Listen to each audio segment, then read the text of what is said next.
Salut Fabrice, Bonjour la rangée. de quoi vas-tu nous parler aujourd'hui Fabrice? Nous allons parler Ah, nous allons parler de la série Gaston de Franquin. d'André Franquin. Tout à fait. Disons de but en blanc. Est-ce que tu mettrais Gaston dans les chefs-d'œuvre de la bande dessinée? Bien sûr Fabrice. Oui. De façon ironique ou sérieuse? Si, sérieuse Fabrice. Non, je pense que Gaston, ça fait partie, pour moi, de façon personnelle. Après ça, par son objectif, peut-être que c'est différent, mais de façon subjective, je le vois comme une des meilleures BD qui existent, toutes catégories confondues. Ouais, mais moi je dirais André Franquin, à part peut-être Gaston, Idée Noire, c'est Spirou. Ouais. Pour moi c'est tous des chefs-d'œuvre, à part peut-être, je trouve ce qui est moins bon pour moi, c'est Modeste et Pompon. Oui. Donc voilà. Oui, qui est plus ordinaire, on va dire, Ouais. qui est plus standard de l'époque, bonne série mais sans plus, et pas très intéressante dans la perspective des choses, quoi. Est-ce qu'il faut le garder comme... j'ai tendance même à l'oublier, Modeste et Pompon, donc c'est pas... Je suis d'accord avec toi. Mais Ok. sinon, tout ce qu'il a touché autre, Idée Noire, effectivement, est incroyable. Et tu disais Spirou, il y en a certains, je dirais. Je suis moins d'accord. Sur les Spirou, je trouve pas que ce sont systématiquement des réussites. Mais par contre, que certains de ces albums soient des chefs-d'œuvre, là c'est le cas. Ok. Mais pour moi, Gaston reste de loin sa plus grande réalisation. Meilleur que Idée Noire? Oui, Ok. largement. D'accord. Mais ça veut pas dire que Idée Noire d'un n'était pas bon, et aussi que pour Franquin, c'était pas aussi important. Pour lui, c'était sans doute aussi important de faire Idée Noire que de faire Gaston. Mais je dirais que sur presque tous les plans, je pense que... De nouveau, c'est de façon personnelle. Je mettrais Gaston comme vraiment plus important et bien meilleur. Mais Idée Noire a d'énormes qualités également. Ok. Voilà, donc partons du point de vue, qu'est-ce que c'est Gaston? Gaston, est-ce qu'on peut le conseiller à tout âge, Gaston? Oui, je crois Oui. que dès que tu es capable de lire, ou même à 5 ans, tu peux confier un album de Gaston à regarder. Il y a certains des gags qui sont compréhensibles sans images. Et tu n'as presque aucune instance de véritable violence ou de véritable quoi. Enfin, tu ne peux pas être choqué par des dessins de tout ça. Donc, on peut conseiller à tout âge, et même pour des enfants de 6 ans qui commencent à lire, je crois que tu peux t'amuser avec Gaston. Parce que, peut-être pas. Je dirais pour comprendre Gaston, il faut peut-être avoir 8-9 ans, quoi. Mais que déjà avant, tu sais lire Gaston.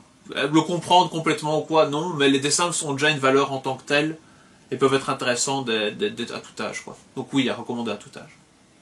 Ce qui n'est pas le cas d'Idée Noire. Idée Noire à partir de quel âge, Fabrice? Vu qu'il y a quand même pas mal de gags sur le suicide et le chose, je mettrais à partir de 13-14 ans, je dirais 14 ans, 15 ans, ouais, plutôt 14-15, à partir de l'adolescence, du milieu de l'adolescence.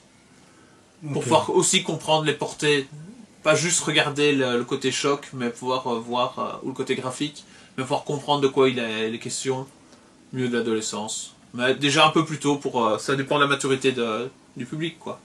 Ok. Ici Gaston, l'idée, donc le scénario principal, c'est donc une série à gags, qui est basée sur un personnage, Gaston, qui est une feignasse, qui travaille dans un journal, et qui en gros est payé, va trouver toutes les occasions pour ne pas travailler, et non seulement pas travailler, mais parfois saboter le travail des autres, et profiter de la vie, mais profiter de la vie de façon...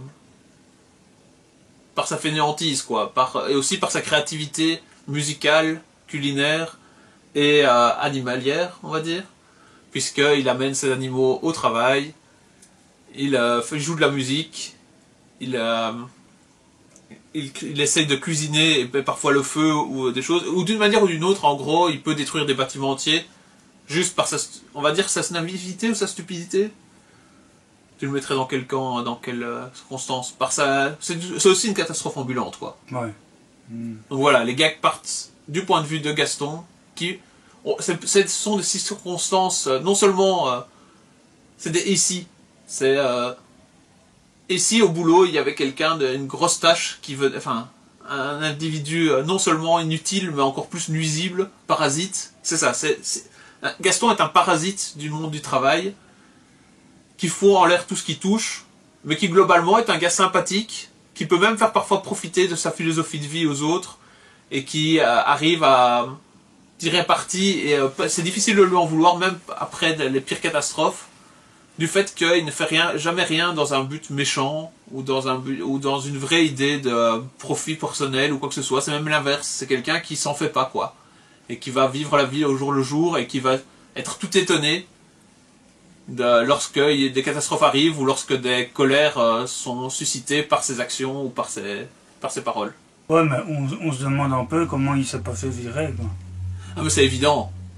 C'est pour ça que je dis que ce sont des ici. On pourrait presque prendre chaque gag comme une circonstance qui pourrait arriver dans le monde réel, dans certains cas, mais qui serait poussée puissance 10, et après chaque gag, Gaston serait viré et n'existerait plus, quoi.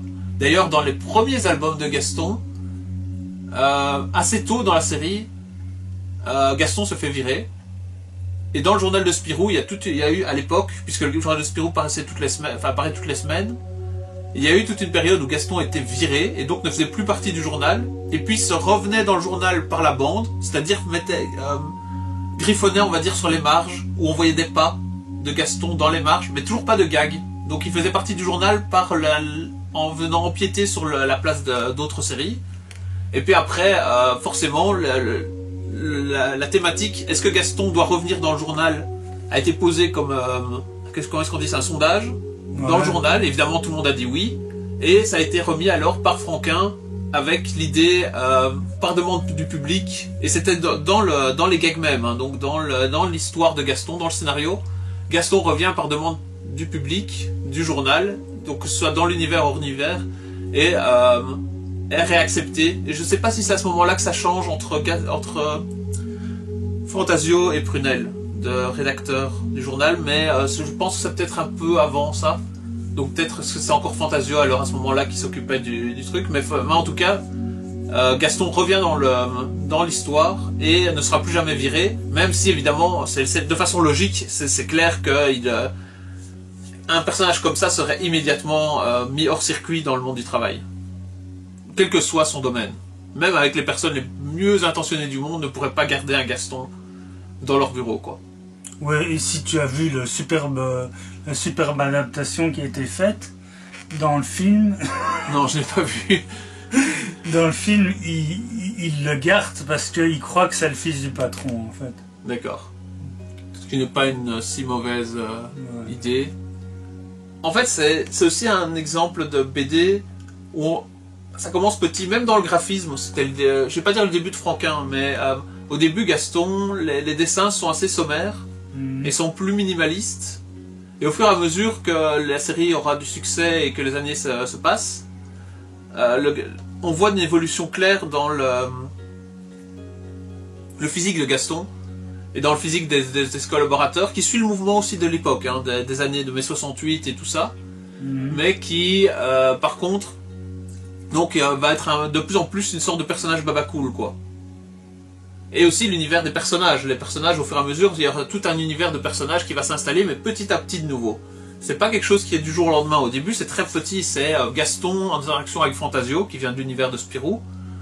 Et tu as aussi quelques dessinateurs ou autres du journal, plus certaines personnes qui étaient de la vie réelle, puisque Franquin écrivait pour le journal de Spirou, qui viennent du journal de Spirou. Donc tu avais Delporte, tu avais de Mesmaquer, était le vrai comptable du journal de Spirou qui intervient dedans, ou Monsieur Boulier, de Mesmaquer, pardon, était le vrai patron qui venait signer des contrats. Monsieur Boulier est inspiré du comptable de l'époque.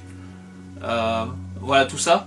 Donc, en gros, c'est une sorte aussi de parodie de Franquin du monde de l'édition et de la bande dessinée, de la différence entre le côté création et du côté commercial de la bande dessinée de l'époque. Donc c'est déjà... alors que ça, je sais pas si c'est pas un des tout premiers à faire ça, quoi, mais après ça, il y en a plein d'autres qui ont fait ça, des sortes de bande dessinée sur la bande dessinée, sur les auteurs eux-mêmes, quoi. Ça a été refait plusieurs fois, mais Gaston doit être un des premiers quand même. Il y avait pas Pauvre Lampille là aussi. Ouais, mais j'ai l'impression que Pauvre Lampille vient après Gaston, mais c'est clairement du même genre. Sauf que Pauvre Lampille se met sur des personnages réels qui sont exagérés comme personnages de bande dessinée. Ici, Gaston est une création. Gaston n'existe pas en tant que personne. Je crois que c'est plus personnification de ce que Franquin aurait bien aimé être, ou de ce que Franquin imagine comme qu'est-ce que ça devrait être le travail de façon plus sympathique et plus humaine, même si, comme je l'ai indiqué, Gaston est un parasite et une catastrophe ambulante. Ce qu'il rapporte, si on veut, c'est comme s'il ramenait un équilibre dans le travail sur le côté inhumain du côté journalistique, hein, donc puisqu'on parle du journal de Spirou, du côté cravache, parce que tu as chaque semaine un journal à faire paraître, qu'il y a des délais, que tu dois pousser les gens jusqu'au maximum pour pouvoir avoir leur dessin, pour avoir les scénarios, pour pouvoir mettre en œuvre, pour avoir l'argent disponible et tout ça, ce qui crée forcément un déséquilibre et tout ça. Franquin, par l'intermédiaire de Gaston, ramène un équilibre dans cet univers un peu trop dur, et donc Gaston ramène le côté poétique, doux et lent de sans doute ce que Franquin imaginait comme une meilleure façon d'envisager la vie, d'envisager le travail, quoi. Qu'est-ce que tu penses, toi, de la série Gaston, de ce que ça représente, de l'évolution avec les personnages? Déjà, j'aime beaucoup le dessin. Ouais. C'est du style pas ligne claire, hein, c'est l'inverse, c'est un peu du style comme Astérix, quoi, des personnages ronds, des nez ronds. C'est l'école comment on dit, l'école de Marcinelle, c'est ça? Ouais, c'est ça, tout à fait. Ouais. Est-ce que tu as lu tous les Gaston, Fabrice? Je suis persuadé, oui. Moi, Oui. Je ne suis pas Plus sûr. récemment, mais je pense les avoir tous lus. Je sais pas si tu te rappelais, toi, que dans les premiers Gaston, il se faisait virer à un moment. Non, pas du tout. Ah, d'accord, ça c'est bien dans les premiers albums, donc peut-être que ceux-là tu ne les as pas vus, ou bien alors peut-être il y a très longtemps. Ben, c'est culte, ça fait partie de... Quand on pense bande dessinée, on pense à Gaston, quoi. Moi je suis d'accord aussi, ça fait partie avec Tintin, avec Astérix, avec qu'est-ce qu'il y a d'autre? Lucky Luke. Avec Lucky Luke, exactement. Ça fait partie des tout grands, et ça fait partie presque, même si on ne les lit jamais, on sait que ça existe, et que ça fait partie des, peut-être pas des ancêtres, ou avec Spirou par exemple aussi, avec la série Spirou, ça fait partie des indispensables de de l'évolution de la bande dessinée à travers le XXe siècle, quoi. Tintin étant la référence, la toute première référence, mais Gaston étant dans l'après-guerre, étant l'une des plus grandes références de la bande dessinée, quoi. Pourtant, justement, du concept, je crois que même Franquin ne le voyait pas comme une série importante au début. Il croyait pas que ça prend, ni peut-être que ça plairait, mais encore moins que ce serait pris au sérieux et que ce serait vu comme une série importante, quoi. Puisque ça partait peut-être pas d'un délire, mais d'un défouloir, peut-être. Ça ressemble plus à un défouloir dans l'idée de base qu'on explique. Voilà, c'est un gars qui se présente. Non seulement il passe pas d'entretien, donc il dit on m'a demandé de venir travailler ici. C'est ça dans les premiers albums, hein. Il vient travailler dans la rédaction, il sert à rien, on le met par défaut au courrier, il sabote le courrier, il en fait des tunnels où il va vivre comme dans une grotte dans le courrier non classé parce qu'il refuse de le classer, enfin parce qu'il est incapable de le classer et qu'il le cache dans des pièces annexes plutôt que de l'envoyer où il faut. Donc en gros c'est quelqu'un qui à lui tout seul pourrait foutre en l'air toute... sur le peu de responsabilité qu'il a, qui fout tout en l'air et qui est très capable de détruire un environnement de travail. Et c'est un gars qui ne sert à rien, quoi. Je crois que d'ailleurs c'est un des commentaires réguliers de Fantasio dans les albums où il intervient, c'est de dire ce gars ne sert à rien. Pourquoi? Qu'est-ce qu'il fait là? Cette interrogation est présente dès le début. Qu'est-ce que c'est Gaston, quoi? C'est un gars, quelle est son ambition de vie? À part se laisser vivre, à part bouffer, avoir des animaux autour de lui, qu'est-ce qu'il fait, quoi? Quelle est son utilité? Et donc, c'est ça, un personnage qui ne sert à rien. Qu'est-ce qu'on fait d'un personnage qui ne sert à rien? Et donc, je crois que cette interrogation était là dès le départ de la part de Franquin, de l'univers même dans Gaston, et sans doute qu'il s'est dit, ce sera une série temporaire, d'un côté à Spirou, pour un peu se défouler, mais que ça durera le temps que ça durera, pour pouvoir montrer que j'avais envie aussi d'une bande dessinée qui n'est pas avec un héros super actif, un héros modèle, qui arrive à battre tous les méchants, qui arrive à résoudre des énigmes, qui ramène des objets rares, ou qui va trouver la belle et qui va conquérir les cœurs et sauver le monde. Gaston ne fait rien de tout ça, il est lui-même, et lui-même c'est pas grand-chose, quoi. Donc c'est aussi une... Oui, mais on peut dire aussi quand même que, ça je sais pas si tu l'as dit, il fait des inventions Oui. un peu extraordinaires, quoi.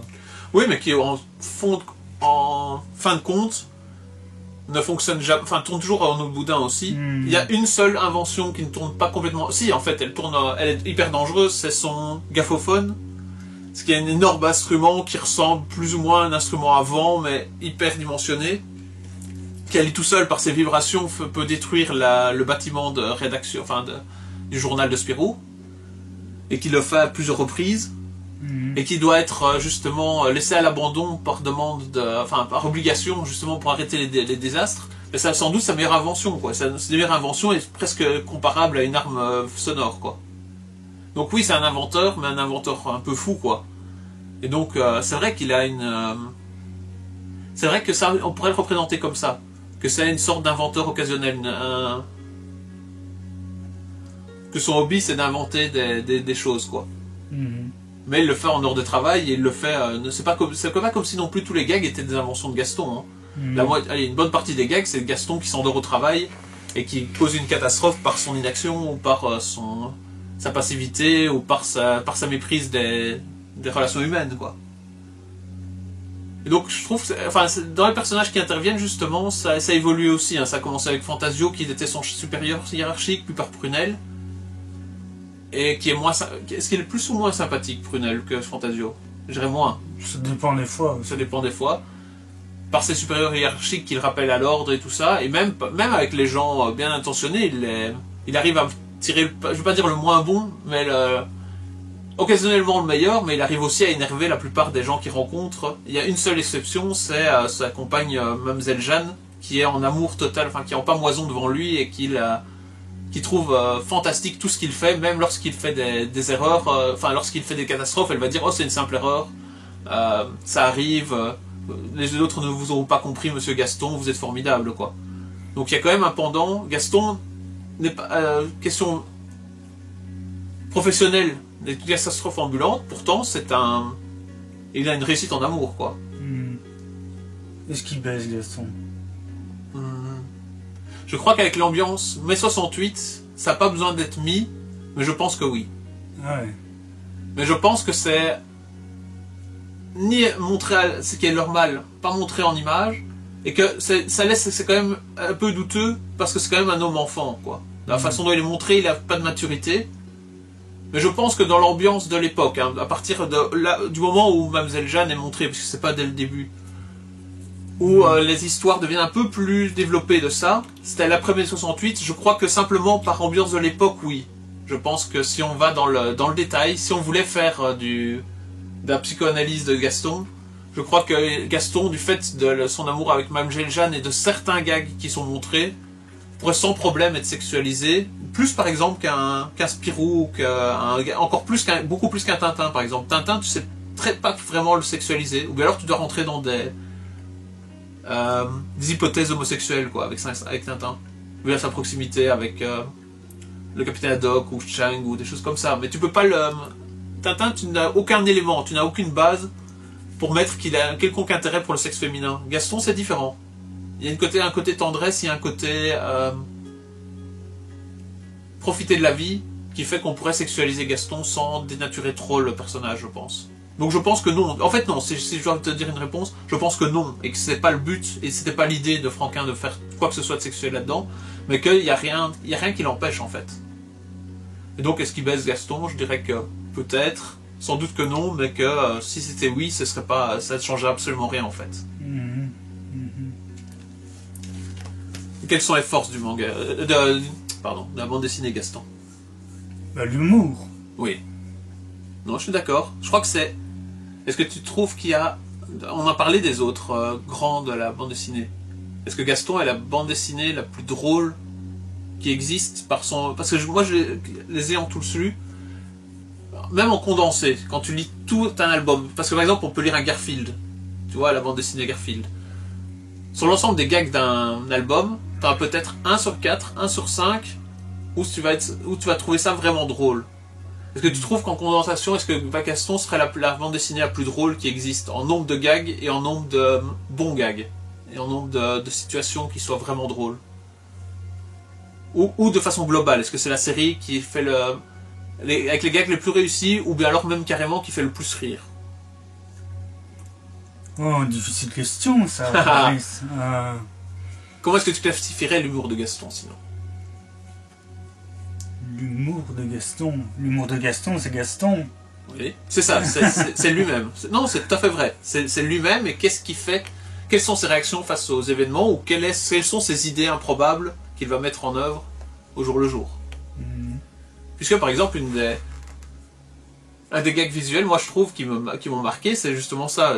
Il est censé classer ce courrier, et il y a un des gags où on voit qu'en fait, il s'est fait une retraite dans le courrier, il a creusé dedans, il s'est fait une grotte dedans, et il dort parfois, à certaines heures de boulot, quand il veut être tranquille, il dort dans le courrier, quoi. Dans une sorte de mini-grotte qui s'est aménagée, quoi. C'est pas un gag direct, c'est pas un gag tarte à la crème ou quoi que ce soit, mais je trouve que c'est une dérision, c'est une absurdité, quoi. Ce sont des gags absurdes de la réalité, par rapport à la réalité, mais qui sont fantastiques, quoi. Ça donne une image et ça donne c'est presque un symbole, quoi. C'est symbolique, mais c'est énorme comme portée, quoi. Et donc c'est de l'humour absurde, ou c'est de l'humour de situation, l'humour de décalage. Mais peut-être que là-dedans, c'est un peu un côté, justement, l'humour de décalage. Quand on parle d'humour de décalage à la belge ou de choses comme ça, Gaston, là-dedans, rentre à 100%, quoi. Dans le côté personne décalée, quoi, qui va transformer une situation et la rendre, même dans l'ambiance. L'ambiance est changée lorsque Gaston est dans la pièce, quoi. Oui, peut-être quelque chose qu'on n'a pas dit. Dans les grandes séries d'humour, il y a Lucky Luke, Astérix, Gaston. Ouais. Mais dans Lucky Luke et Astérix, c'est chaque fois une histoire de 46 pages. Tout à fait. C'est pour ça que je comparais à Garfield. Tandis que Gaston, c'est plutôt des strips. Donc, soit d'une page, même parfois d'une demi-page. Ouais. Et soit même parfois de 3 bandes. Mais je crois pas, c'est plus des demi-pages. Mais il y a quand même, je sais pas s'il y en a d'autres, si tu as d'autres exemples de ça, toi qui as lu tout Gaston, où c'est tout un album, Gaston et les singes, là. Je sais pas si tu l'as lu, celui-là. Oui, tout à fait. Là, c'est toute une histoire. Oui. C'est pas tout un album, non. C'est une vingtaine de pages, peut-être. Ouais, c'est un demi-album ou un... Mais c'est pas une page ni une demi-page. Non, c'est une saga. Ouais. C'est je ne sais plus pour quelle raison, mais il se retrouve Gaston et je crois que c'est Prunelle à ce moment-là, ou c'est avec Fantasio, je sais plus. C'est encore Fantasio. Encore Fantasio, je pense. Hein. Avec Fantasio, il se retrouve avec des singes sous les mains, et je crois que c'est Gaston qui les ramène parce qu'ils sont perdus dans la rue ou quelque chose du genre. Non, en fait, il les achète pour l'anniversaire de Fantasio. Ah, voilà. Et donc Fantasio ne peut pas les enlever. Il se sent obligé de les garder au moins un temps parce qu'il ne peut pas refuser un aussi beau cadeau que ça. Et donc ça tourne évidemment, oui. C'est vrai que c'est hilarant là-dessus, sur l'histoire des singes. Rien que la façon dont les singes sont dessinés et le côté visuel des singes qui imitent eux-mêmes Fantasio, qui imitent Gaston, qui ont leur propre caractère. Ça, c'est du gag visuel réussi aussi. Hein. Ça passe plus par le visuel, par le côté...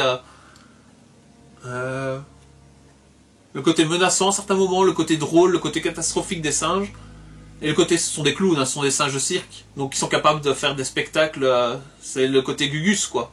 C'est du gag direct, c'est Gugus, mais c'est vrai.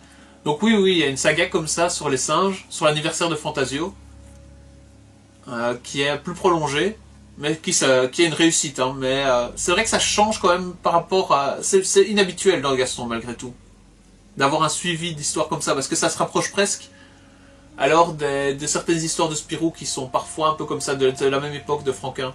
Moi je me rappelle, je pense que Gaston intervient dans une des histoires de Spirou et les boxeurs ou quelque chose comme ça, où à un moment Gaston vient voir le même spectacle que Spirou qui est en pleine histoire avec des gangsters et tout ça, et Gaston est à 2 doigts de tourner à la catastrophe l'histoire en désignant Spirou comme ah tiens, qu'est-ce que tu fais là Spirou, alors que Spirou avait sa couverture, était sous ouverture, des choses comme ça. Et ça me rappelle plus ce genre de choses, quoi. Donc de petites histoires, puisque c'était pas une histoire non plus entièrement dans un album, quoi. C'était un demi-album avec ça.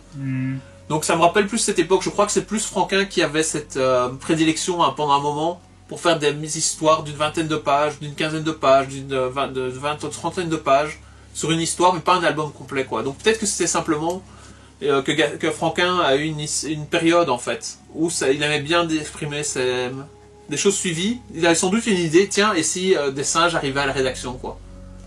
Et qu'il avait envie de le faire de façon complète, donc pas juste 2 gags ou 5 gags ou des trucs occasionnels, mais d'en faire une histoire complète.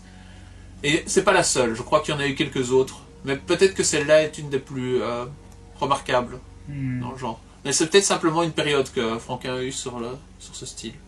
Mais oui, globalement, ça reste des gags d'une demi-page, quoi. Mais on retrouve quand même des évolutions et des suites, puisque par exemple, quand Gaston va avoir une invention, ou va amener ses animaux, ou va rajouter quelque chose à son univers, puisqu'au départ, il commence dans un bureau, quoi. Juste dans une pièce, dans un bureau, il a un bureau, il a une machine à écrire, il a de quoi classer le courrier, et c'est tout. Et au fur et à mesure, tout se rajoute, et ça reste d'album en album. Je crois pas que c'est systématique, je crois pas que c'est au point que Franquin avait une liste de tout ce qu'il devait dessiner lorsqu'il faisait le bureau de Gaston. Je crois pas que ça en était là, mais par contre c'est récurrent.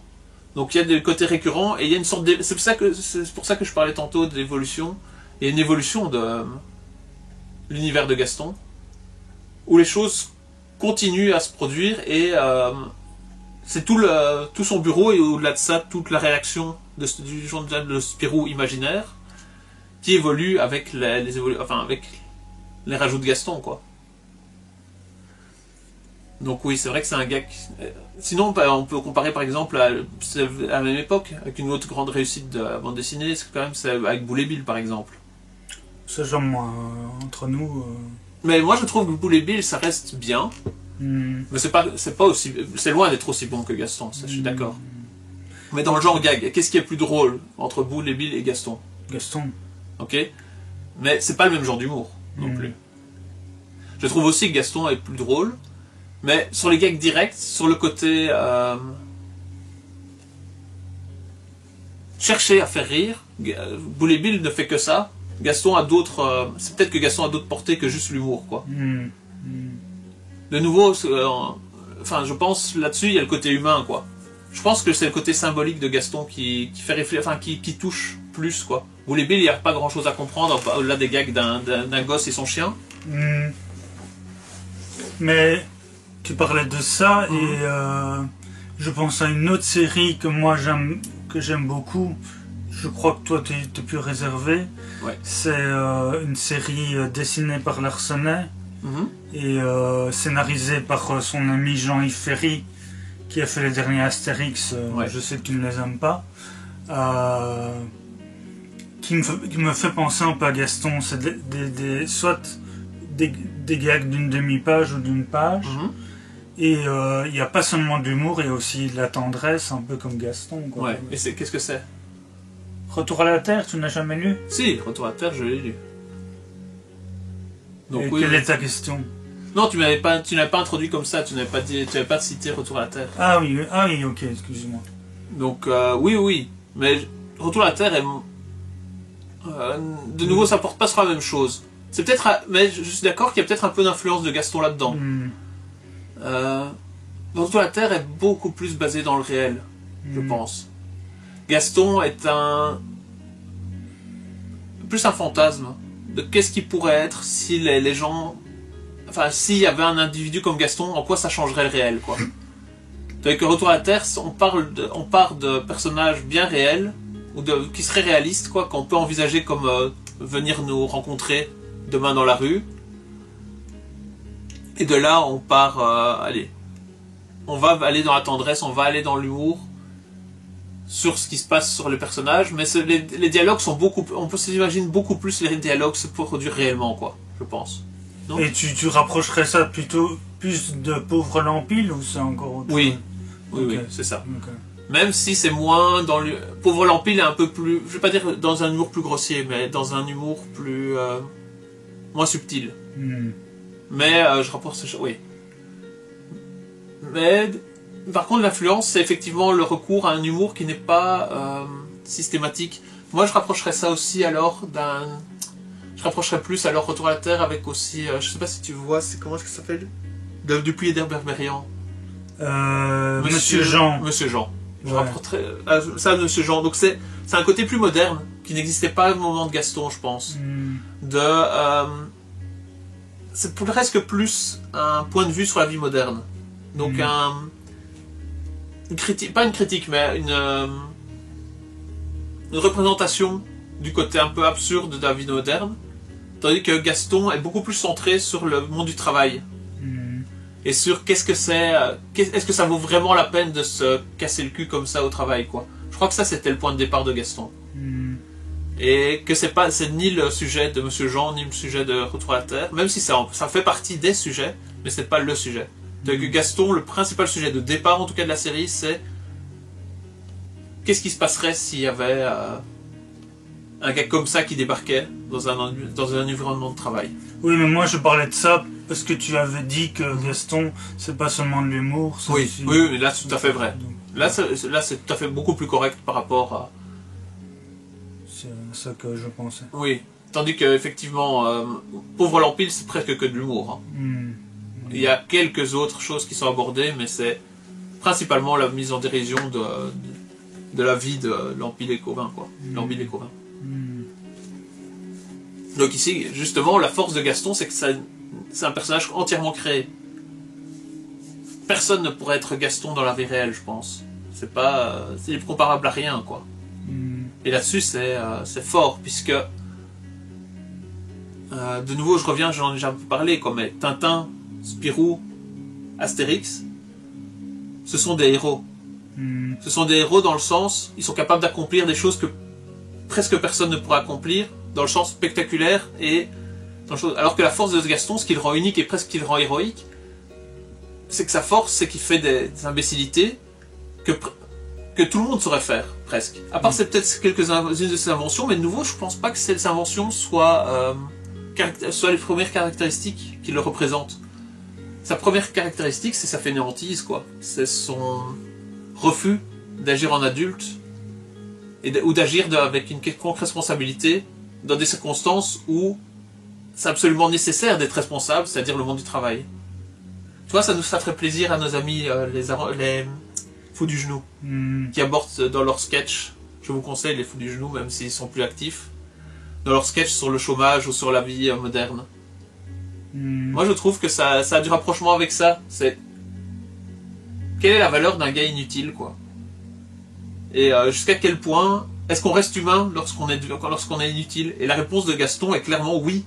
Ce gars-là a de la valeur, ce gars-là même a des choses à apprendre à tout le monde, à toutes les personnes qui vont autour de lui.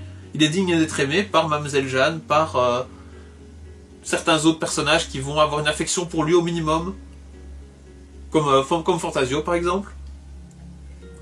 Même s'il se retrouve, même si il est principalement catastrophique, même s'il est principalement inutile, et c'est que sa valeur humaine n'est pas justement pas tenue par sa productivité au travail, quoi.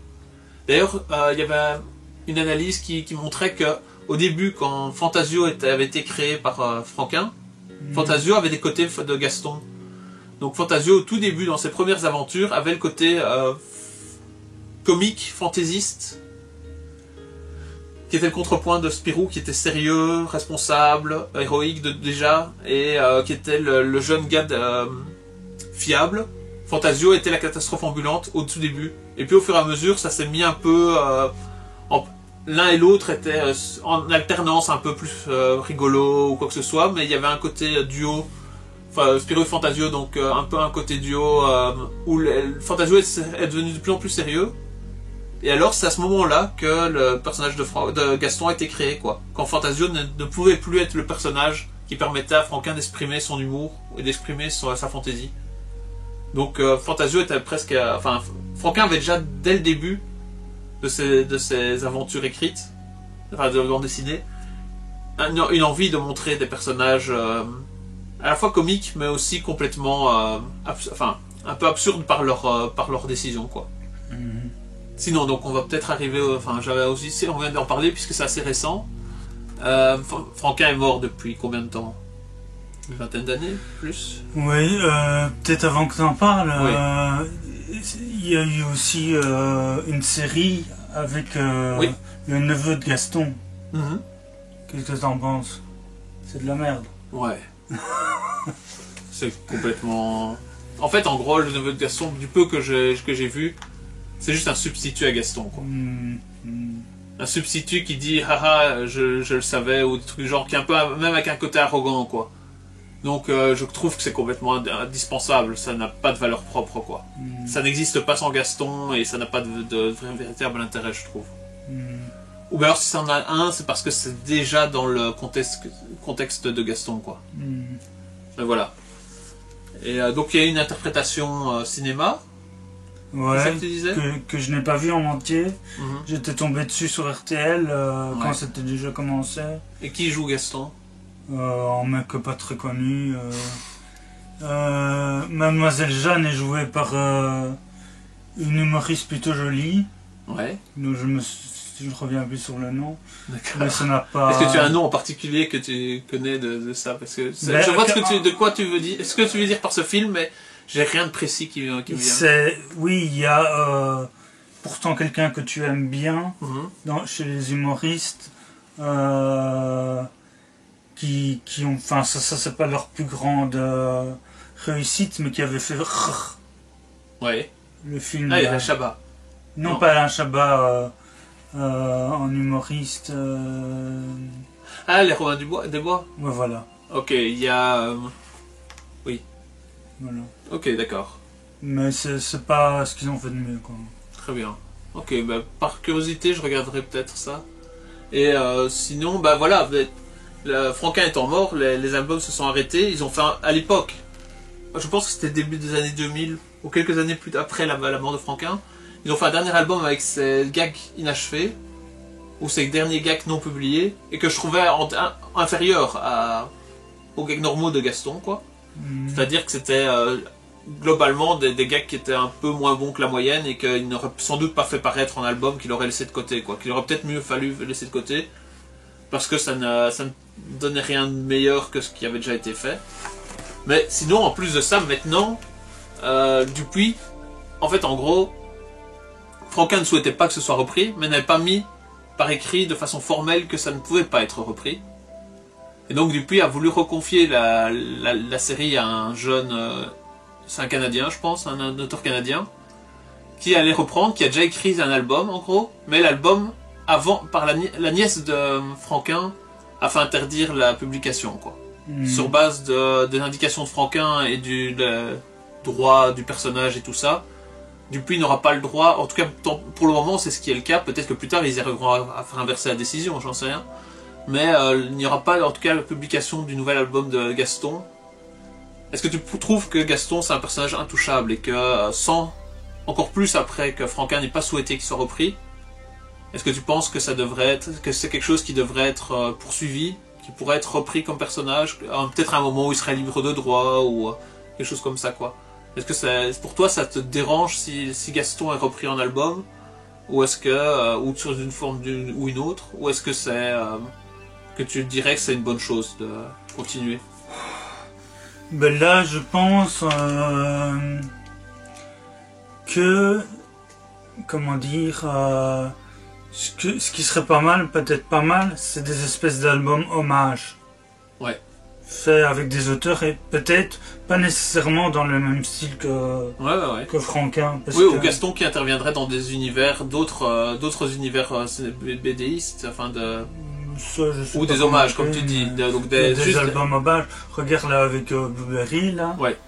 Il y a deux albums hommages de Christophe Blain et Johan Soir. Ouais. J'avais pas lu, mais par exemple, il y avait en Valérian dessiné par Larsenet qui était dans un style complètement différent, d'après ce que j'ai pu. Ouais. Donc, mais reprendre la série, c'est quand même, la barre est mise quand même haut, quoi. Hein. Je sais pas si l'album qui a été fait, ça approche le niveau de ce que faisait Franquin, quoi. Ouais. Moi je serais d'accord avec toi, j'accepterais beaucoup plus facilement des albums hommages, ou bien alors des one-shots qui ne prétendent pas ni à remplacer ni à poursuivre la série, mais qui seraient dans un contexte différent ou dans un contexte très défini. Mais pour suivre la série en tant que telle, il appelait ça Gaston, le 25e album, dit-on, parce qu'il y en a eu 24, je sais plus exactement combien il y en a eu. Je crois que c'était un peu moins que ça. Mettons album numéro 25 de Gaston et faire comme si de rien n'était, continuer l'après Franquin avec, je ne sais plus comment s'appelle ce gars-là, ce Canadien. Allez, au dessin, au scénario. Non, je suis vraiment pas pour. Je pense que ça peut pas être une réussite. Ou bien alors, à ce niveau-là, alors créer un nouveau personnage. Tu peux t'inspirer de Gaston et créer un personnage proche. Tu peux partir de l'idée de base de Gaston et dire qu'est-ce qu'on ferait avec un parasite dans le travail et créer ton propre personnage avec ses caractéristiques et avec un humour proche même de Gaston. Ça me dérangerait beaucoup moins que de continuer la série Gaston, quoi. Je crois que ce serait peut-être pas insultant ou que ce serait pas. Je ne mettrais pas un tabou là-dessus, mais je crois que personnellement ça ne m'intéresserait certainement pas. On a l'exemple avec Astérix. Je sais pas si tu es d'accord avec moi. Moi, je trouve que après et encore, je suis pas à 100% tranché sur Astérix, c'est-à-dire Goscinny est mort après Astérix chez les Belges, qui est le dernier album 100% en collaboration avec Uderzo. Pour moi, il y a eu encore, dans les 4 qui ont suivi, 3 des 4 ont été plutôt bons, donc entièrement créés par Uderzo. Et puis la suite est pour moi que des ratages, quoi. Pour moi, tous les albums qui suivent les 4, enfin, Goscinny Uderzo plus 4, tout ce qui suit cela, c'est de plus en plus mauvais, avec des thèmes genre Astérix qui voit un alien ou des choses comme ça. Ça devient c'est même pas de la parodie, ça devient un gâchis, quoi. Ça ruine la série. Dans le sens, Uderzo étant un des créateurs originaux, on ne peut pas lui nier le droit de continuer. Mais ce qu'il fait, c'est tellement pour moi de basse qualité que ça remet presque en question, presque, hein, je dirais. On peut faire comme s'il n'existait pas ces albums, mais ça remet presque en question la qualité de la série globalement, quoi. De la même façon, on en a déjà discuté à quel point les tuniques bleues étaient, jusqu'où ça a été bon et à quel point ça valait la peine de continuer les tuniques bleues. Bah, Astérix ça a été continué. Pour moi, c'est une des preuves que ça valait pas la peine.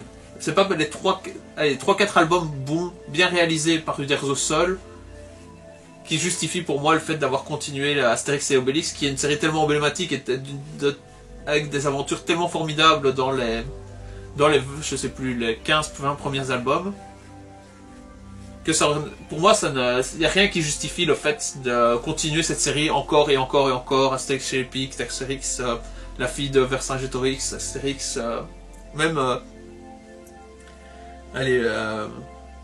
qu'est-ce qu'il y avait, Le Grand Fossé ou des choses comme ça sont pour moi pas des bons albums, quoi. Et je sais pas, pour Gaston, enfin toi, qu'est-ce qui pourrait faire que l'album soit réussi pour toi dans une poursuite? Ben, moi justement, ce qui m'intéresserait peut-être, c'est des albums hommages, par exemple dessinés de façon complètement différente. Ouais, je sais pas, par exemple, t'as Lucky Luke, je sais pas si tu l'as lu, il y a Mathieu Bonhomme, dont tu as lu Texas Cowboys. Excellent œuvre. Qui a fait un Lucky Luke dessiné de façon réaliste. Moi, ça m'intéresserait. Pour moi, ça c'est intéressant. Ouais, je crois que tu dois mettre un changement fort. Alors, c'est pas faux. C'est peut-être plus cette idée-là. Si tu veux faire une suite à Gaston, tu dois mettre un changement fort. Alors, tu dois faire un Gaston réaliste. Tu dois faire ou bien alors tu le mets avec l'idée de départ Gaston, mais clairement avec un traitement différent, qui fait que ce soit clair que tu n'essayes pas d'usurper Gaston, que tu n'essayes pas de continuer ce que Franquin faisait à l'époque, parce que tu ne pourras pas faire du Franquin. Quand tu arrives à des albums avec des identités tellement fortes et des réussites tellement fortes que Gaston, Astérix Obélix, Tintin, Spirou, mais Spirou est un cas spécial, puisque Spirou a toujours été transmis d'auteur en auteur et a eu des réussites un peu différentes selon chaque génération d'auteurs. Il y a eu des réussites à chaque fois aussi. Donc Spirou se prête à être continuellement changé. Tandis que Gaston, à la limite, Tintin pourrait presque être aussi comme Spirou, s'il n'y avait pas eu ce côté iconique d'Hergé, quoi, et du personnage. Tintin se prête plus à être repris, puisque autant Tintin que Spirou, pour moi, ce sont des héros qui n'ont pas de personnalité propre, enfin pas de grande personnalité propre.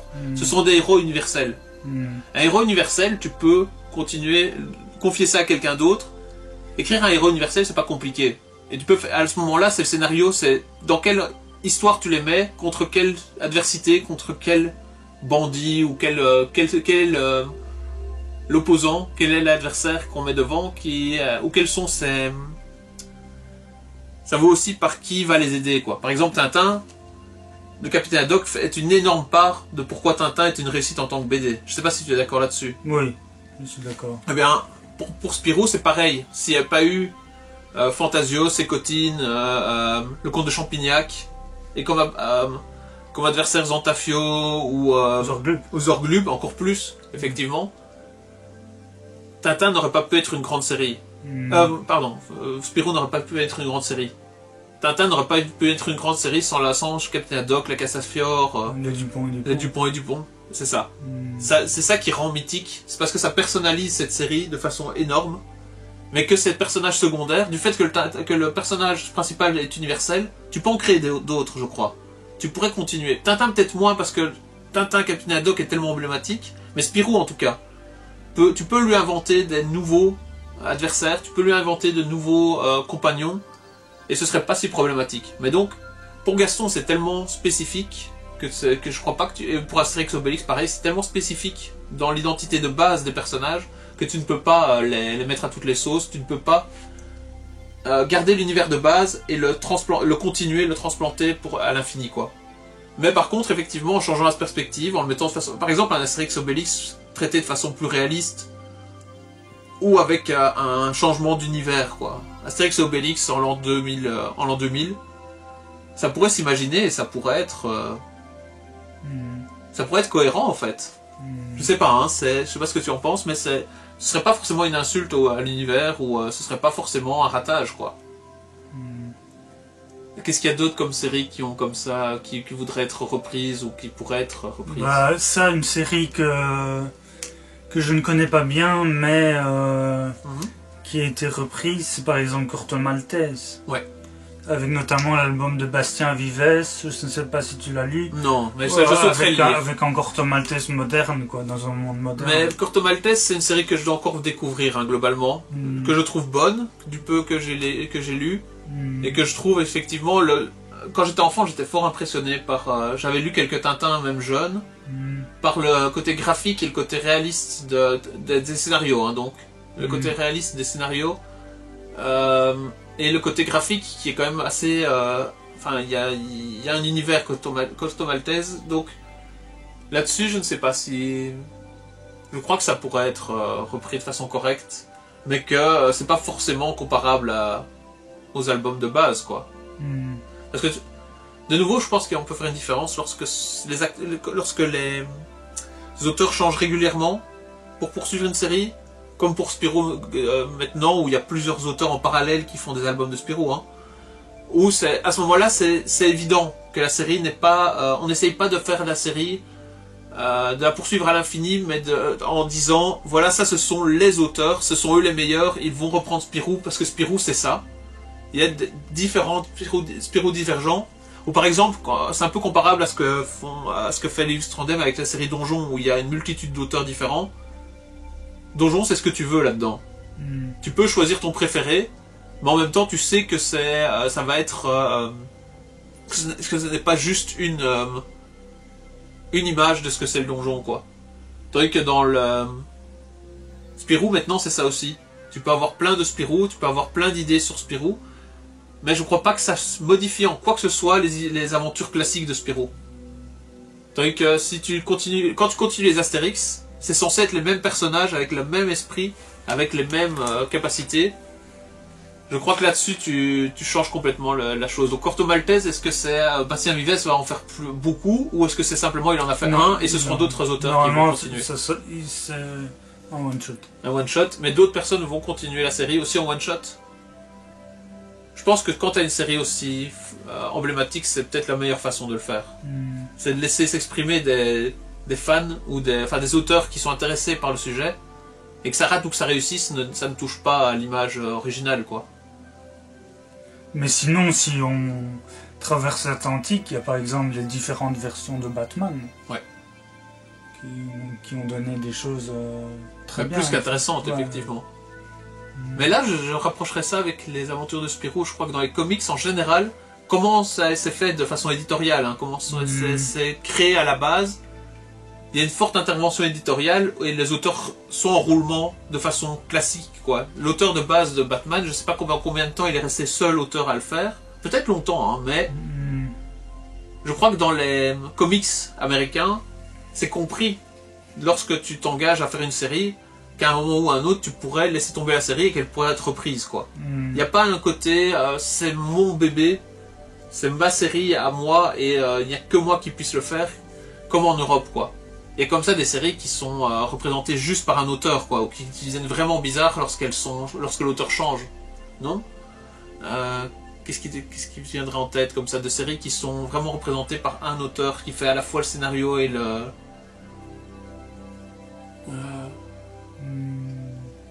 Et qui serait vraiment où l'auteur est la série, quoi. Enfin, on pourrait pas l'imaginer sans. Bah... toi, t'es de cet avis, Black et Mortimer, c'était Jacobs. Ouais, dans ce cas-là, c'est tout à fait vrai. Ouais, mais... moi, je dois t'avouer que j'ai quand même beaucoup aimé, je crois que je te l'avais prêté, mais je sais pas si tu l'as lu, le Black et Mortimer de Van der Mal et Shotton. C'était lequel? C'était l'affaire Francis Blake? Non, ça c'était Van Damme. C'est Van Damme, ouais. Qui est un peu une suite d'une histoire de la Grande Pyramide, mais oui. J'ai bien aimé le... Mais en fait, c'est plutôt un album hommage. Mais, oui, c'est ça. Puisque visuellement, c'est... C'est copié. C'est pas copié, justement. Ah, ok. C'est comme les hommages à Blueberry ou quoi, tandis que Van Damme, ils ont essayé de refaire du Jacobs. C'est ça, quoi. Exactement. Tandis que Shotton a essayé de faire quelque chose d'un peu différent. Oui, tout à fait. Donc c'est peut-être pour ça que c'est plus réussi. Mais je veux dire, ça m'a pas marqué. Donc je l'ai lu, mais ça ne m'a pas marqué plus que ça, donc je trouve pas que c'est spécialement une réussite. Mais oui, globalement, je trouve qu'effectivement, Black et Mortimer, c'était Jacobs, et ça peut pas être remplacé, effectivement. Et que ça, c'est plus propre aux créations européennes. Même les... Allez, quand on parle de manga, c'est aussi plus facilement remplaçable. Enfin non, je crois que c'est typiquement alors aux États-Unis que c'est d'office remplaçable. Il y a peu de séries qui sont juste avec un créateur, aucune collaboration à côté, aucune aide, et qui peut soutenir le rythme et où les éditeurs vont le laisser pour toujours être avec cette série-là et la laisser mourir, puisque encore plus dans des créations de super-héros, ça fait partie des principes de mêler les univers, de mêler les héros, et de tôt ou tard les reprendre là où ils sont laissés, ou s'ils meurent de les faire revivre. Ça a été déjà fait tellement de fois avec Superman, avec Spider-Man, avec d'autres, que c'est pour ça, avec Spider-Verse, Multivers, toutes des choses comme ça, tu sais, le fait d'avoir des sortes de créations d'autres auteurs, des univers parallèles, et qu'est-ce qui se passerait dans ce cas-là, de ce genre-là, c'est propre aux comics, quoi, c'est aux super-héros en tout cas. Et si tu veux rentrer dans des choses américaines qui sont pas comme ça, des choses vraiment uniques et tout, tu rentres alors dans du roman graphique. Ici, je vois toujours ce magnifique album de Ginny Corrigan. On peut pas classer ça comme du classique bande dessinée américaine, quoi. C'est pas la même chose. Donc, ouais, donc là, je ne mettrais pas ça en parallèle parce que je pense que dans l'esprit de comment créer de la bande dessinée, c'est déjà fondamentalement différent. Et ils voient ça de façon très différente déjà de base. Sinon, est-ce que tu auras encore d'autres choses à dire sur Gaston? Tiens, quelles seraient les bandes dessinées que tu préférerais à Gaston? Puisque moi, je mettrais Gaston comme... Si je vais prendre une seule bande dessinée à montrer, ou pour dire qu'est-ce que je préfère comme bande dessinée, je prendrais Gaston. C'est sans doute ma bande dessinée préférée. Moi, c'est Jean Giraud. Pas seulement Blueberry, mais aussi ce qu'il a fait sur le pseudonyme de Moebius. Sinon... Tu as commencé par les Blueberry, c'est ça? Pour la lecture? Oui. Moi j'ai commencé par Lucky Luke et Astérix Obélix, je pense. Sinon, dans les récents, j'aime beaucoup ça. Ouais. Les Rap du Futur. Mais est-ce que c'est... dans ce que tu dis, ce que tu préfères, est-ce qu'on peut comparer le côté plus roman graphique? Ou... c'est pas tout à fait de la bande dessinée classique, hein, ça? Ouais. Sans doute de la bande dessinée classique ou de la bande dessinée de mon enfance, quoi. Disons tout public, je mettrais Gaston. Si je dois mettre en tant qu'art, la bande dessinée, Blast est sans doute alors ce que je préférerais artistiquement sur ma bande dessinée, sur ma lecture adulte. Ouais.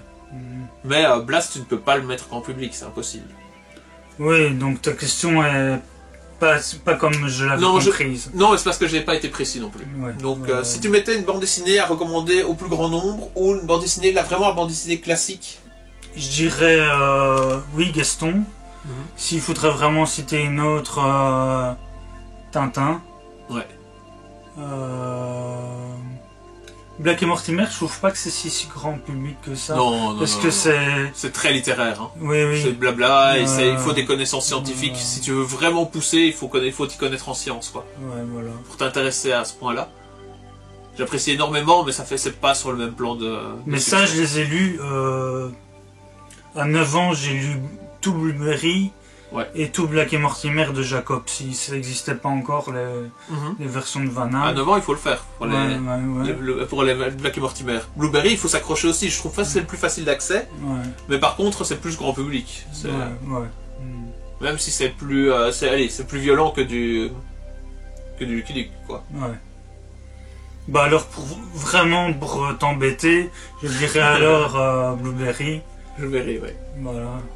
Tu préférerais dans l'absolu, puisque tu as commencé avec, ou peut-être simplement tu trouves que c'est meilleur, tu préférerais Blueberry, quoi. Mais en fait, Blueberry, j'ai tout lu, et Gaston, j'adore, mais j'ai pas tout lu. C'est ça qui fait. Ouais, mais c'est tout à fait. Il n'y a pas de. Il a pas de mal, hein, c'est de l'art, hein, t'as le droit de. Voilà. Non, mais je comprends, l'argument se tient. Par contre, je suis moins fan de. Les séries parallèles, la jeunesse de Blueberry. Ouais. J'aime pas tellement ce que fait François Corteggiani. Enfin, je m'excuse s'il voit la vidéo. Mais tiens, j'en ai pas lu beaucoup, hein, ni des Blueberry ni de la suite, mais peut-être un peu plus limite de la suite, donc des reprises et des choses comme ça. C'était il y a déjà un petit temps maintenant, mais l'album où il est avec l'agence Pinkerton, qui est un peu... C'est Corteggiani. Ça c'est Corteggiani. Ouais. Ah ouais, j'avais trouvé que c'était pas mal. Bah... Je trouve que c'est nettement... Il y a Blueberry en côté assez... c'est quelqu'un de sale comme ça, tu vois. Ouais. Et dans le Blueberry Corteggiani, il est tout propre, tu vois. Je vois ce que tu veux dire, ouais. C'est plus... La jeunesse est plus tout public que certains Blueberry qui vont dans un style plus Sergio Leone, quoi. Oui, c'est ça. C'est pas un héros parfait. Ouais. Il doit se salir les mains s'il veut survivre ou s'il veut sauver la situation. Et il est capable de bassesse à certains moments. Genre, il y a un album où comme dans José Voilà et sur la loi de Clint Eastwood, où il tire dans le dos de quelqu'un. Il y a des trucs comme ça. C'est que Blueberry, pour moi, c'est quelqu'un de malpropre, quoi. Oui. Tu le vois quand même comme un héros, comme quelqu'un qui est globalement qui va essayer de faire le bien, mais qui est quand même, il y a des moments de faiblesse et il est capable aussi de recourir à des sales trucs. Oui, et il n'est pas que bon, quoi, aussi. Ce qui m'avait marqué, moi, à l'époque, à 9 ans, c'est que les BD que j'avais lus comme Tintin, c'était un personnage qui ne vieillissait pas. Et Blueberry, c'est quelqu'un qui vieillit, quoi. Ouais, il se prend des coups aussi, un peu. Il y a un côté, il a une conséquence, quoi, de ses aventures. Ok. Voilà. Je vois ce que tu veux dire, puisque à ce moment-là, Gaston est aussi intemporel, quoi. Même si le dessin a évolué, tu pourrais prendre le premier gag de Gaston, tu pourrais prendre à la moitié des aventures de Gaston ou à la fin des aventures de Gaston par Franquin. Un gag se suffit à lui-même et c'est le même personnage. On pourrait prendre celui de la fin et dire ça c'est la première année de Gaston à la rédaction, ça marche, quoi. Même s'il y a une évolution du matériel, quoi, mais en gros, ce qui est montré comme idée dans Gaston, ça revient au même. Avec Blueberry, il a une histoire continue et il emporte le poids, quoi. Oui, et physiquement, il change, quoi. Ouais. Il y a des albums où il est complètement barbu, dégueulasse. Ouais. Et des albums où il est tout propre. Et toi, justement, tu vois ça comme ce qui t'a plus intéressé comparé à des Spirou, des Tintins qui sont des propres sur soi et qui sont des héros un peu idéalisés, quoi. Ouais, c'est ça. Ok. Mais maintenant, par exemple, sur une série que t'aimes bien, aussi j'ai découvert l'Incal, mais ça, c'est pas tellement du grand. C'est déjà du genre. C'est pas du grand public, quoi. Non. C'est pas ça a eu un énorme succès, mais c'est un succès culte, c'est donc de plus de genre. Parce que c'est trop zarbi, quoi. Ça rentre dans du... ça rentre dans des thématiques qui pourront pas être comprises ou qui ne peuvent pas plaire forcément au grand nombre, quoi. Mais oui, l'incal est peut-être... ça dépend en fait si on parle de sommet. Parce que par exemple, dans une série comme Gaston, c'est une série continue. Et est-ce que tu peux dire que tel gag que tu trouves... Toi, moi je t'ai parlé de celui où il dort dans le courrier ou des choses comme ça, des gags marquants qui sont des sommets de la série, quoi. T'en as besoin, bien sûr, pour pouvoir te dire ça c'est un chef-d'œuvre. Mais en même temps, sur un album, tu peux pas avoir tout le même niveau sur tout un album de petits gags. C'est pas avoir que des bons gags ou que les meilleurs. Tu peux dire tel album est excellent, mais tu peux pas non plus dire... Tu peux pas garder comme dans Blueberry ou comme dans... Même dans Tintin, tu peux pas dire il y a tel album où tout le scénario est fantastique, quoi. Donc est-ce que c'est comparable à ce niveau-là ou avec l'incal qui a un scénario global, quoi. C'est du début à la fin, il avait une idée de ce qu'il voulait faire, Moebius. C'est pour ça d'ailleurs que maintenant il continue avec après l'incal et tout. C'est parce que le scénario de base... quoi. Oui, et on peut critiquer aussi le pourquoi de continuer cette série, mais le scénario de base le permettait. C'est pas...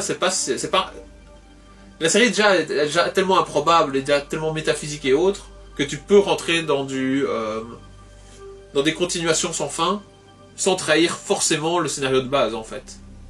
Donc, c'est déjà complètement de la série de genre, et je crois pas qu'une histoire avec un scénario aussi défini, aussi fort, tu peux pas trop le comparer à une série comme Gaston, qui est une série de gags, quoi. Ouais. Et dans les séries à gags, sinon, si tu rentres dans... Je sais peut-être déjà vous poser la question, mais est-ce qu'il y a de meilleures séries à gags que Gaston? Série à gag, ben, de nouveau, c'est parce que j'ai peut-être plus une sensibilité adulte. Ouais. Moi, le seul truc que je vois, série à gag, une planche, le seul truc que je vois peut-être meilleur que Gaston, c'est de nouveau Franquin, c'est Idée Noire, quoi. Ok. Je vois que ça... Quand tu lis les deux, Idées Noires, tu les as tous lus et tu te dis... et ça te marque plus, quoi, quand t'es dans le... Si vraiment il faut mettre quelque chose au-dessus de Gaston, c'est Idées Noires, quoi. Ok, là-dessus, je serais vraiment pas d'accord, mais je vois très bien ce que tu veux dire, parce que Idées Noires a des qualités propres, et de nouveau, ça rentre, comme tu dis, dans la sensibilité, dans peut-être à quel moment tu le lis, comment tu le lis, et quelles sont tes accroches de choses, assez de qualité pour moi pour qu'on puisse en faire une série, pour qu'on puisse le représenter comme la meilleure série comique qui ait jamais existé, ça ne me choque pas. Donc, et sinon, dans les auteurs qui se rapprocheraient du génie de Franquin, pour moi c'est certains auteurs qui ont travaillé dans Feu de glacial, quoi. Comme Indica, Gossens, des gens comme ça. Moi, c'est ça. Peut-être la série qui m'a fait le plus rire, peut-être plus que Gaston, c'est une série comme Guéluron. Ah oui, ok. Gottlieb. Ouais. De Gottlieb. Feu de glacial. Il y a une période, je dis une période parce que maintenant ce serait sans doute plus le cas, et qu'en le relisant ça me faisait pas toujours le même effet, mais il y a une période où en lisant, juste en regardant les expressions du personnage et en lisant les gags, vraiment j'avais une hilarité qui venait, et qui était due à l'ensemble de ce que c'était. Donc la qualité du dessin, les expressions représentées, les paroles, les gags, quoi, vraiment le côté réaction gag de l'interaction des personnages. Mais il y avait rien. Je crois que c'est la seule série où juste voir le dessin, quand je réouvrais l'album, suffisait à me remettre dans l'ambiance où je l'avais lu la première fois et avoir vraiment une hilarité forte, quoi. D'avoir juste le dessin me suffisait pour avoir le comique de ça, quoi. Donc je sais pas si c'est dû à des situation propre de l'époque ou quoi, mais j'ai l'impression, pour moi, pendant un temps en tout cas, Guéluron était la série vraiment qui me faisait le plus rire, et où je trouvais que c'était génial en soi, quoi. Mais je mettrais quand même Guéluron comme moins mythique que Gaston, bien sûr, mais malgré tout dans le comique pur, et c'est sans doute moins grand public aussi, même si il y a plein de gags de Guéluron qui sont grand public, hein, qui peuvent l'être, mais peut-être dans le style, quoi, de situation ou de dessin, je sais pas ce qu'il y a, je sais même pas mettre le doigt dessus, en particulier du côté Guéluron, qu'est-ce qui me faisait rire avec ça, mais Guéluron était pour moi vraiment encore plus drôle que Gaston, dans certaines circonstances, quoi, ou en tout cas une période de quand je l'ai lu. Okay. Toi je sais pas si c'est Si c'est à ce genre de série que tu disais. Oui, c'est tout à fait ce genre de série à quoi je pense. Ouais. Et je suis d'accord que c'est pas le... Oui, qu'on peut les comparer en fait. Mais que le côté plus adulte fait ça de façon intrinsèque et moins grand public peut-être. Mais qu'il y a un style d'humour là-dedans qui est formidable aussi. Et qui est, ouais. Ben, Idée Noire au départ c'était Flûte Glaciale aussi. C'est pour ça que je suis de fil en aiguille. Voilà. Ouais, je vois. Eh bien, on peut en rester là je pense. Oui. Merci Larranger. Merci Fabrice.